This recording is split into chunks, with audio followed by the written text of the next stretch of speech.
আলাইকুম। আজকে আমরা একটা সাউন্ড বক্স আনবক্সিং করবো এবং সেট আপ করবো, কেমনে করবো আর সাউন্ড বক্সের মডেলটা বলবো আমরা Xlab M-208 সরি চলে স্ক্রিনে চলে যাই, বেশি কথা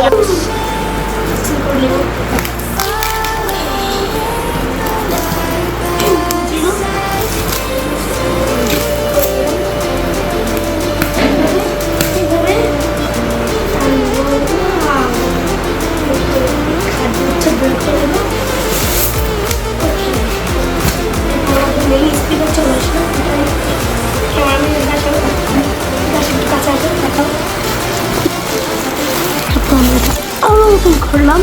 এই আমাদের স্পিকার, ভালো করে লুকটা দেখেন, এগুলো আমাদের স্পিকার।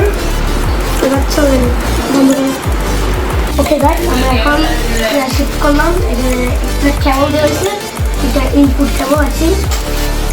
ওপেন করলাম, ইনস্ট্রাকশন গাইড দেওয়া হয়েছে স্পিকারের দুটা। হ্যাঁ প্রবলেমগুলো আর হতেছে থাকুক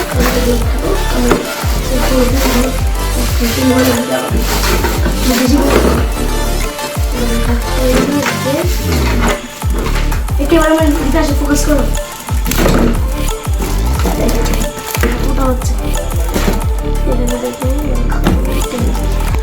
এরপরে আমরা এই যে এই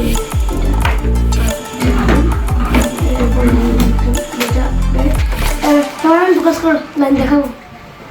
এরপরে এই ব্ল্যাক কালার দেখতেছে না, আউটপুট লেখা আছে, এখানে এই স্পিকার দুটো কানেক্ট করে দিলাম। এরপরে এই যে ওকে গ্রিন কেবল দেখছিলাম না আমরা, গ্রিন কেবল কানেক্ট এখানে বেজে জন্য দিয়েছে।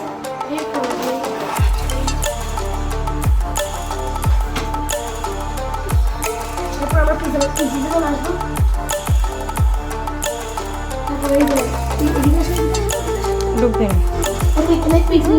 গ্রিন কানেকশন আছে, একটু কানেক্ট করে সব গ্রিন কানেক্ট করে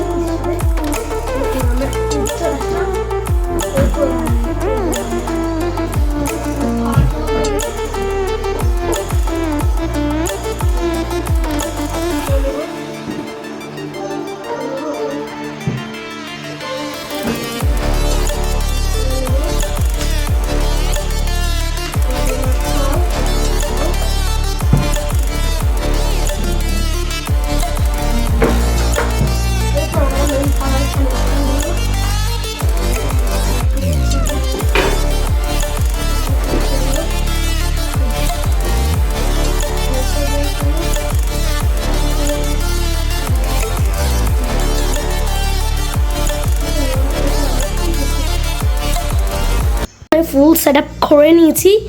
এখন ক্যামেরাম্যানও নাই, এখন এটা ফুল ভলিউম মা এই ফুল ভলিউম ওকে দেখলেন তো, ফুল ভলিউম আওয়াজ দেখলেন আপনারা। এখন ওকে ফুল ভলিউম আওয়াজ দেখলেন। এখানে একটা প্রবলেমও আছে, পজিটিভ দিক নেগেটিভ দিক বলতে যাচ্ছি আমি। এখন এটা কম্পিউটার যারা ইউজ করেন তাদের জন্য বেস্ট সাউন্ড এটা, ওকে বুঝছেন। এখানে একটা প্রবলেম আছে বলতে, এখন যখন আমি পজিটিভ দিক পজিটিভ সাউন্ড যারা ইউজ করেন কম্পিউটারের জন্য ভালো, ছোটোখাটো ক্রিয়েটারের জন্য, যেমন আমিও ছোটোখাটো একটা ক্রিয়েটারের জন্য ভালো এটা। আমি এটা এখন নেগেটিভ পয়েন্টটা বলি, ঠিক আছে তো। এখন দেখো সাউন্ড অফ আছে, এই হলো নেগেটিভ পয়েন্ট।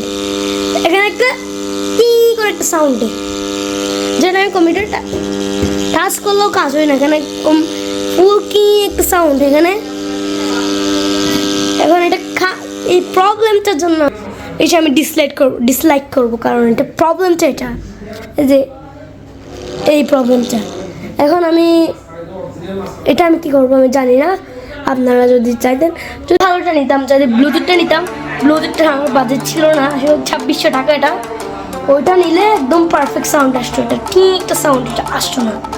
তো আজকের ভিডিওটা এতটুকুই। লাইক শেয়ার সাবস্ক্রাইব করে দিবেন সবাই। No more today. Bye bye.